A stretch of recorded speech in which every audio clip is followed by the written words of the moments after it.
Remember, you are not running after the blessing, but you are not running after the blessor. So meaning, gilagas mo ang blessor. Kaya damo ni mga tao subong mo. Sa sobra lang kabaka-baka sa sining kalibutan para magkakaon, para lang masudlan ng lawas, para lang magkaroon sa ginatawag nga grasya. Sometimes, magabal sila nga naan mo aran mo ko sa Ginoo, pero nga daw kapudlay sa grasya. Di ba, Dok? Kapudlay sa grasya dakpon. Di ba? Daw di ko malagas. Kasi ang gilagas mo ang blessing, hindi ang blessor. So, kato ta sa sa Deuteronomy 28 verse 1. Nagmamagala, now it shall be, King James Version, if you diligently obey the Lord your God, being carefully to do all His commandments, which is I command to you today, the Lord your God will set you high above all the nations of the earth. Sa to, nakamalari, all these blessings will come upon you and overtake you if you obey the Lord your God. Anong bala? Hindi mo daw lagson ang blessing. Kaya sa Christian, that's why nagasimba tungkol sa blessing. Given na. But then again, hindi ko na makalimot sa giwalay ni Pastor na dapat lagson nato ng blessor, hindi ang blessing. Diba? Ang uling ang sa Biblia. Sa to, all those things, all those blessings will come upon you and overtake you if you obey the Lord your God. In other words, kung lagson mo ang blessor, ang blessing will follow. Hindi lang siya will follow, hindi lang siya magsunod sa imong blessing, but overtaken ka pa. Amo nang hambal sa Biblia. Di ba? Matthew 6:33, seeking first the kingdom, and all these things will be added. Hindi lang magsunod ang blessing, kundi kung nagsunod ka sa blessor, kung lagas mong blessor, hindi lang magsunod ang blessing, the blessing will follow. Hindi lang will follow, aabutan ka, hindi lang aabutan ka, overtaken ka pa. Kung gilagas mo una ang blessor. So mo ni, delight in God's word. Hindi ba lang may hungerness ka? May kakunyag ka bala? There's excitement. Nalipay magamon ka to kamo sa simbahan? Hallelujah, glory to God. Ang mga pinaka-the-best kay useless kung nagsimba ta, walang lanta kalipay. Di ba? Kumbaga kalagot lang noon nato ara sa atong kaakik. Hindi pwede. The reason why nagkanto kita sa simbahan, in order for us to bless for the blessor. Kasi blessor gilagas naton mo. Si God. Si God ang susi, hindi ang blessing. Di ba? Kaya kung may Diyos ka, may blessing ka. Di ba? Ang mga pinaka-dabis na. So, naman rin, ang hambal na nga does not walk in the counsel of the wicked. Para ba lang, for example, pag sinigawan ka sa asawa mo, ang advice ng mga wicked, sigawan mo rin, di ba? Singgatan mo ang asawa mo, urbana mo. Hindi. Pag singgitan ka sa asawa mo, urbana mo, relax ka lang. Stay calm. Di ba? Stay calm ka lang, di kay pag hambal ka ni siguro, pag binato ka ng bato, batuin mo na tinapay, pero sulod sa grapon. Bukol gapon. Di ba? So, ano rin ipabot sa Ginoo sa atong, delight in God's word and be blessed. Unang-unang nato ng Ginoo, ang Diyos mismo. Di ba? Amo ni sa aton, nangabaliri, learn to follow the heart of God. I-learn na to follow ang tagipuson sa Ginoo. I-exercise naton. Sometimes di nato maintindihan daw ang concept na to sa unang panahon, especially pag nakagis na naton ang Ginoo, amo lang na, hindi. More than that, more than you can imagine, ang Ginoo, sobra pa na. Di ba? Kung naintindihan na naton. Pero sa una, mga katigulangan naton, daw second option ang Diyos. Di ba? Nakita niyo, pag may problema, mo pang papanawag sa Ginoo. Kung tawhay ang kabuhi, di ka ba lumanawag sa Ginoo? Di ba? Pero kung araw na si Talital, pati grabe makapanawag sa Ginoo, ha? Oo. Pero ano ni pinakadabi sa atong mga Christian? Habang rin sa Psalms 1 and 2, but his delight is in the law of the Lord, and in his law, he meditates day and night. So in other words, studyhan mo gid ang pulong sa Ginoo. Hindi basta-basta nga study, ha? Day and nights. Ang hindi na to pwede pawalaan ang pulong sa Ginoo. Hindi pwedeng pagkalimtan na to ang pulong sa Ginoo. Kalimtan mo mga pangalan mo, ang pangalan sa Ginoo, di mo lang pagkalimtan. Di ba? Kalimtan pa lang mga nobyo mo, ang importante ang pangalan sa Ginoo, di mo makalimtan. Kaya mo na pinaka-importante sa tanan. Kabayaan ka man sa iban, sa mga tao nga ginatawag mo nga nagahigugma sa imo, but then again, ang Ginoo hindi gid magbiya sa imo. Amo na pinaka-the best. So Psalm 19:10. Ang kapitaton delights in God's word. So how to delight the word? Paano na to delight ang pulong sa Ginoo? Amalri, they are more, Psalms 9 19 verse 10. They are more desirable than gold. Yes, much fine gold, sweeter also than honey, and dripping of the honeycomb. So maghambal ka, they are more desirable than gold. Meaning, kumbaga ang pag-desire mo ba daw sa Ginoo o sa pulong sa Ginoo, labaw pa ba o sobra pa ba sa ano? Sa gold? Example lang. For example, kita or kamo may mga transaction kamo. Maghambal ang transaction ninyo, nagtawag sa inyo o sugataan niyo ko rin sa Carlota. Alas 12 isang tanghali with freelance. Sa sinanga transaction, you will earn 10 million pesos. A much fine gold. Ang pangutana. Maliliit ka? Tandaan mo, 10 million you will earn. Libre ka pa sa lunch, tapos close deal na. You will earn 10 million pesos. A much fine gold. Maliliit ka? Insan mo sa? Siyempre hindi. 10 million. Dako. Dako na malabutan 10 million. Di ba? Pero, pag-abot sa pulong sa Ginoo, they are more desirable than gold. Pag-abot sa pulong sa Ginoo. Di ba? Daw, gusto naton, okay lang sa aton, okay lang sa aton nga, mabuwas na ta mag-amen, subong nag-pray, pag-abuwas na nag-amen. Di ba? For example, Lord, buwas Lord, mag-pray ko, alas 4, pag alarms 4, 10 na 9. Lord, 5 minutes. Extend. Lord, 5 minutes naman. Paglantaw sa rilo, uy, alas 6 na, masimba na ako. O makatulong ko sobra, Lord. Duwi-duwi na lang ko mag-prayer. Nga mo ta na, na sometimes makalimtan nato ang para sa Diyos, pero ang sa kalibutan, hindi nato makalimtan. They are more desirable than gold, hambal sa Biblia. Dapat ang pag-treasure naton, our hungerness sa Word of God, more than gold, a much fine gold. Sobra pa kung anong klaseng gold, 24 karat, 18 karat, more than pa sina. Dapat ang pag-desire nato sa pulong sa Ginoo, ang pag-delight. Ano ba lang, kumbaga may kakunyag ka. Kumbaga kung lataw ba lang ang mga tao nagkataon sang mangga nga hilaw, tapos ba di ba magtulo ka, daw katulo laway mo, di ba?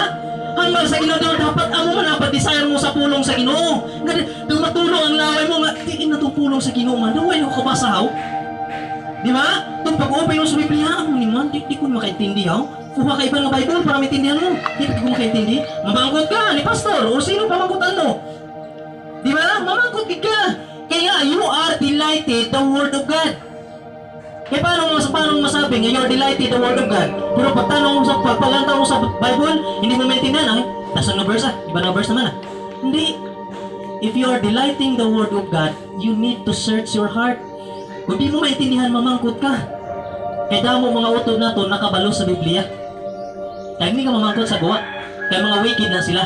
Ari ka sa sulod. Hambal nga dos na hindi ka makigwalk sa counsel of the wicked. Wicked, literally, walang Diyos. Amo na sa. So, manigipa mo sa Ginoo. Are you sure na you are delighting the Word of God more than a much fine gold? Di ba? Sa abonan, dinoko lang to sila pag topic ko sini. Kaya bago sometimes kita pagabot sa pulong sa Ginoo, anong oras ang service? Alas 9. Oh, 90 na. Nagano ka pa? Wala pa, nagkatakanta pa sa mga laway ng mga singer na. Doka mo na. Hindi tamo na. Kung gililight na to ang pulong sa Ginoo, dapat eagerness na mo kadto. Hindi ta mapalit pulong ni sa Ginoo, Dios ini. Hindi basta-basta. Kaya kabuhay mo, kakabuhay ko, kung wala ang Diyos, tapagit, in a moment lang, isa lang nag-amo na sang Diyos, pwede ko tanggalon niya ang gininawa mo. Pero wala eh. So dapat amo ka na pag-desire na to sa pulong sa Ginoo. A much fine gold, sobra pa sa bulawan. Di ba? Pastor, testimony gani, may di ba, itong long time, mga last few months. Di ba, may nagting sa pastor nga may ilang na transaction to, pwede makakita 1 million. Pero wala gipili ni pastor, kaya nagkatugil na siya para sa serbisyo sa Ginoo. Kaya nga, a much fine gold. Di ba? Ang much fine gold, sobra pa sina. That's why kita, ang Biblia ba? Delighted me and I will give you the desires of your heart. Psalms, gyapon na sa. So meaning, dapat ang atong eagerness sa pagsimba, dapat punyag ta, happy ta. Kaya sa Biblia, kung mga bata, happiness, daw kumaga, happening, no kumbaga, literal ba lang, kumbaga, natabo, o kumbaga, anong explanation naman? Daw kumbaga, nalipay ka daw, na-surprise ka, daw muna ka style, hap, ang short form sina. Pero mahamal ka joy, iba yung joy. There is joy in the midst of trouble. Iba ni, bisan ano naton, bisan may problema ta, pero makakadlaw ta. Di ba? That's why gina, why ko kabalo, ilang mga topic to gina, mga ano to sila, mga topic nila, mga istorya-istorya, mga stress, mga stressful. Pero ang natunan ko pagkaaga, there is a secret of rest in time of stress. Tama agad sa ilang mga problema gina. Di ba? Ang ni sa aton mala, when we are going to delight the Word of God, we need to make sure na, kumbaga, nagatulo-tulo ang laway naton, kumbaga. Ang sa Biblia, sa Acts, ang the word nga ipapras, tao man na siya, ang meaning ng ipapras, nagatalsik-talsik ang laway ya. Nagalupad-lupad, basta nagabula-bula ang babaya. Oo, galasik, makumana. Kaya nga, ang much fine gold, importante ang pulong sa Ginoo. Ang much fine gold. That's why, ang maliri, ang aning honey, aning sweater dan honey, why kay kuni ka even though taga-bukid ko, kay makita ko, mahadlo ko mukhaon sa honey, nga gabi tayo pa, simbala may mukagat pa sa ato na kay maghalabog na makagatan kasi na, sang nagatinir sinang honey, di ba? Mga putyukan, ang tawag naman. Pwede na ka, sakit-sakit na yan, tirahan pa ng naong ni mo. Grabe na. Di ba? Pero kung iba pa sa mga much fine gold, ang honey, ito tamis-tamis gino din, harap pagit sa dugos. Pero ang dili lang desirable than gold, ang muling ipabot sa Ginoo sa aton. So naman, delight in God's word, be blessed. Desire God's word, much fine gold. So bakit? Nang i-desire naton ang pulong sa Ginoo. Siyempre, 2 Timothy verse 3:16, all scripture inspired by God's breath, and it is profitable for teaching, for reproof, for correction, for training in righteousness. Amo niyang purpose. Na sometimes ginakurikan kita, ginahambalan kita, kay gusto sa Ginoo magtadlong ta in righteousness. If in a case, nagkasala ka manggit, di man ta perfecto. Sino perfect niya? Walay perfect. No one is perfect, not even one. Hambal sa Bible. But we are perfect by God's grace. Di ba? So naman na rin, all scripture is inspired by God's breath. Hindi ni basta-basta. Halini sa Ginoo. God's breath ni. That's why hambal ni Elvis Presley, if that is God's breath, I will not spend my breath unnecessary. Meaning, in other words, gispend ko ni kay kailangan mo. Kinahanglan mo. Ginhambal ni sa Ginoo sa aton kay kailangan naton bilang mga anak niya. Hindi man siguro pwede nga mga anak niya mga basaguliro, mga kawatan, di ba? Wala tadlong sa kabuhi, wala direction, hindi. That's why gani gipakilala sa Ginoo ini kay gusto sa Ginoo tadlongon ang aton nga kabuhi. If in a case, hambal na Ginoo, if in a case magkakamali ka, magkasala ka, hambal ni all scripture is inspired by God's breath, profitable for teaching, reproof, meaning ma-review ka, mapa-review ka, kahambalan ka. Di ta maglain buta to hambalan. Especially lang naghambal sa aton fellow brothers and sisters. Kaya nga hambalan ka, mali ka, sala ka. Di ba? Kaya ang tuod nga anak sang Ginoo nagapahambal, nagapamati, nagapakoreksyon. Di ba? Kaya kung di ka magpakorek, pareho lang na nga you are wicked. Di ba? Amo ning pamot sa Ginoo, if pinagis daw, magkasala ka, ang pulong sa Ginoo mag-rebuke sa imo, will teach you how, tudloan ka sa Ginoo, amo ning obraha, hindi na among giobra mo. Di ba? So amo ning pamot sa Ginoo, He wants us to communion with us, amo ning gusto sa Ginoo. Gusto sa Ginoo nga makipagrelasyon sa ato, communion sa diri sa Genesis, the Lord Elohim or Lord Elohim. Wala ka ta sa atong orasan kay sa lubraw na. Di ba? Buhay pa? O sige. Siyempre dapat may ano man ta. Hallelujah. So mo nang gipabot sa Ginoo dapat Elohim. Kumbaga the Lord meaning Yahweh. Gusto sa Ginoo kumbaga communion sa imo. I am your personal God. Daw ka muna. Oh. That's why sa aton hindi basta-basta ang pulong sa Ginoo. That's what tagaan na to sa importansya. Tagaan na to sa importansya. Hambal gani ko. Kung wala siguro ang pulong sa Ginoo, sometimes sa ato nakabuhi pilay ta. Di ba? Pilay ganyan yung tao mo walang Diyos. Pilay ganyan yung tao may Diyos. Hamas mo kung wala ka Diyos. Di ba? Pero ang munang ipaabot sa Ginoo sa aton, delight in God's Word. Delight, kid.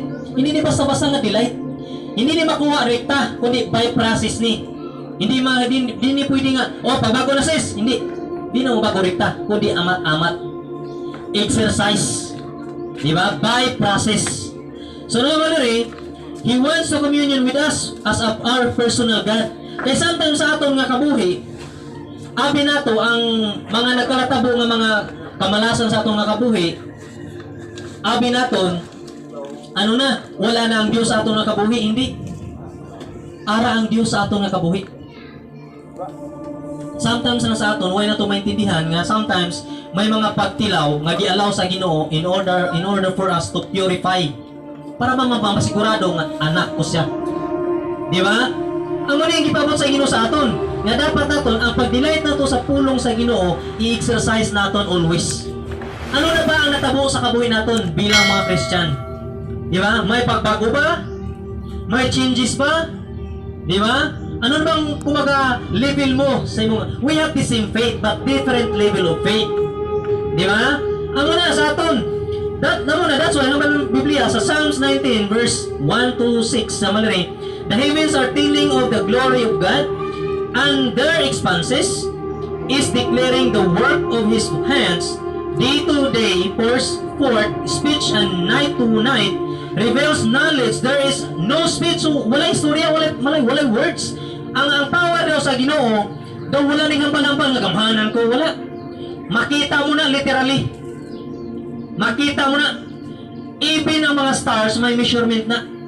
Sometimes wala na itong matalupangdan. Ngabi na itong dikit-dikit sila, hindi. May measurement na. Wala yung tao makaobra sila, kundi ang Diyos lang. That's why, ang Biblia nagatudlo sa aton, nga dapat, nga malari, utterances to the end of the world, in them, He has placed at the tent of the sun. So in other words, kumbaga pareha bala ang pag-delight bala naton sa puno siguro, just like a bridegroom. Ano? Bridegroom? Doon ka muna. Oo. Ato ba lang daw, excited ka, you are walking in the aisle, di ba? Excited ka. This is it, amo na gini. Di ba? Amo ni sa aton, nagamaluluya, God created, or God, ang namalagin God never created a junk. In other words, ang paghimo sa Ginoo sa aton, hindi ni basta-basta. Una-una, gihimo niya ang tanan, ditugan niya ang tanan, para ikaw kakako, may makaon. May ulubahon. Masatisfied. Wala ka nang hanapin pa kung sa Tagalog. Kaya nga, everything was created before our Lord created us, di ba? Lasa tang i-create. Kaya nga, ginapaminsar ta una sa Ginoo before ta niya gihimo. Kaya nga, i-create niya ang tanan before kita gihimo. Kaya nga, we are the crown of His works. We are so special. Di ba? That's why, hindi basta-basta ang pag-delight. Exercises ni siya. So that's why, sa una nga panahon, may ginatawag nga scientist, or even nga subong. Actually, there is no called scientist. Ang tawag sa ila, natural philosopher, meaning lovers in truth. Pero sa aton, mga taga-Pilipinas, kung sa Tagalog pa, alaskador. Di ba? Pilosopo. Pero hindi na. Si Copernicus, nag-study siya na ang sun, Copernicus ba? Saktong research ko. Si Copernicus, ang study niya, ang planet umiikot. Ang planet umiikot sa sun. Na, the sun, ang planet umiikot. No? So ang adlaw ni nag-ikot daw ang tawag na, ang mga planet. Pero si Johann Kepler, ang ginatawag sa ginatawag na pendulum or sa ellipsis or planetary motion or sa orbit, dili nagawa nga ang ni ang kalibutan ko no paudlong. Ang pag-circulate ko no sa sun daw paudlong. Oh, pero nagawa na da ang mga study man sa other scientists just like Galileo who created sa kumbaga relo, sa law of pendulum. Narada. In other words, ang ilang mga suggestion, ang mga scientists na wala nagpati sa Biblia, they are called pseudo-scientists. Grabe no, study gikin na mo. Pseudo-scientists, wala ni sila nagpati sa mga Bible o sa Bible. Pero hindi si Johannes Kepler, si Galileo Galilei, may interrogation ni sa ilang mga churches. But then again, nagawa sa ilang mga study na there is someone who is created the universe. Grabe no? Grabe yung mga study nila. So naman nila si Galileo or ay other scientists ang hambal, ang tao kuno, hindi sila Galileo, ang other kuno mga tao naghambal or other scientists ang hambal na ang tao kuno or ang kinikaliputan na obra sa pagsabok. Nalupok. Di ba? Pero kung inong natawon, wala, hindi ninalupkan. Kaya nga, we are created by God. Hindi ni sumabog lang. Kung example, ang ilang nga paniniwala, ang mga tao, ang mga scientists na wala naniniwala sa Bible, they are called pseudo-scientists. They are believing in theory. Theory lang na sila. For example, ang tao ko halin daw sa bakterya, naging reptilia, naging unggoy, naging ikaw. Payag ka? Hindi, kagwapo sa ato, tapos unggoy. Di ba? Homo sapiens, Homo erectus. Or, ang baliman, sumabog, it takes billions of years, naging ikaw. Hindi pwede. Mas lalong komplikado. Di ba? Or, for example, kung nagkuha ka sang metal, kuha ka sang pen, kuha ka sang, ano tawag na, sa mga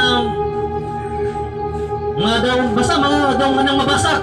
Tapos isulod mo sa isa ka mixer, high-speed mixer. Di ba? Boom! Buto ang mixer, naglupok. Napurma ang relo. Sakto ang oras, sakto ang adlaw, sakto ang pag-iho. Pati ka? Hindi eh. Imposible, di ba? Mas lalo imposible. Amo ni gipabot sa Ginoo, everything was planned by God. It was created by God. We are not created in accident. Wala tayo gi-create na aksidente. Pinagplanuhan ta. That's why sometimes ato magtao lang ta, amo na mag-delight ta sa pulong sa Ginoo. I-delight gid naton. Kaya kung mahambal ta na sa bogan, di basta-basta. Ang ilong na to, alis babaw. Di paglugulan, sunod tanan nga tubig sa ilong mo. Orang matari diri. O sa likod. Di ba? Hindi. That's why, nagambal ang Biblia sa Romans 1:20, for since the creation of the world, His invincible, attributed His eternal power and divine nature have been clearly seen, being understood what He has been made, so that they are without excuse. So, wala excuse. Kaya plano sa ginunitanan. Hindi ni basta-basta. Naman na rin, excuse, for even though they know God, they did not honor Him as God or give thanks, but they became futile in their speculation and their foolishness. Imagine, damo mga tao subong wala nagpati. Aning mga atheist, damo subong mga tao wala nagpati sa pulong sa Ginoo.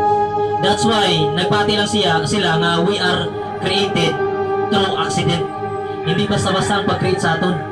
We are special in the eyes of the Lord. Diba? So that's why, lataw ba lang ang mga tao nga wala Ginoo?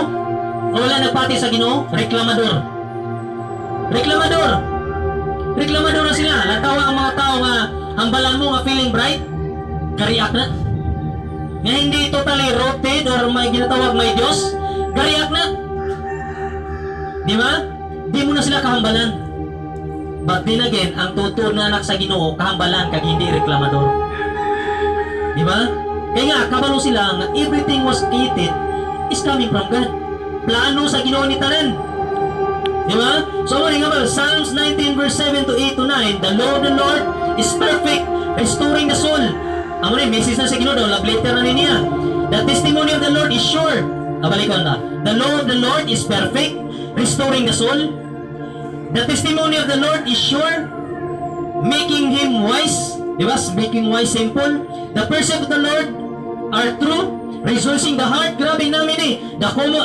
The commandments of the Lord is pure, enlightening the eyes. So, itong mga pubulag-bulag, ipakitaon gid sa Ginoo kung ano kagamhanan ng Dios.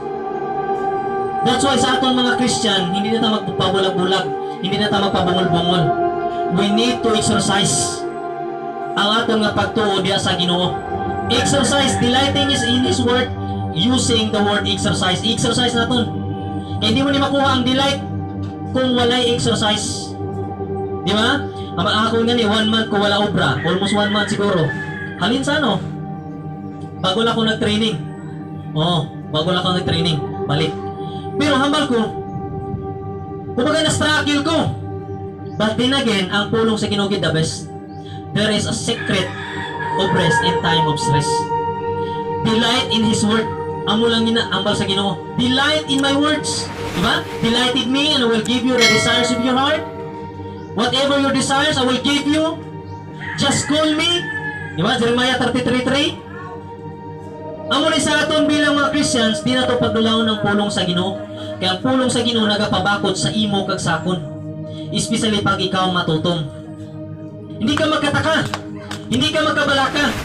Kaya ang Ginoo nga ginasimba mo buhi, hindi patay.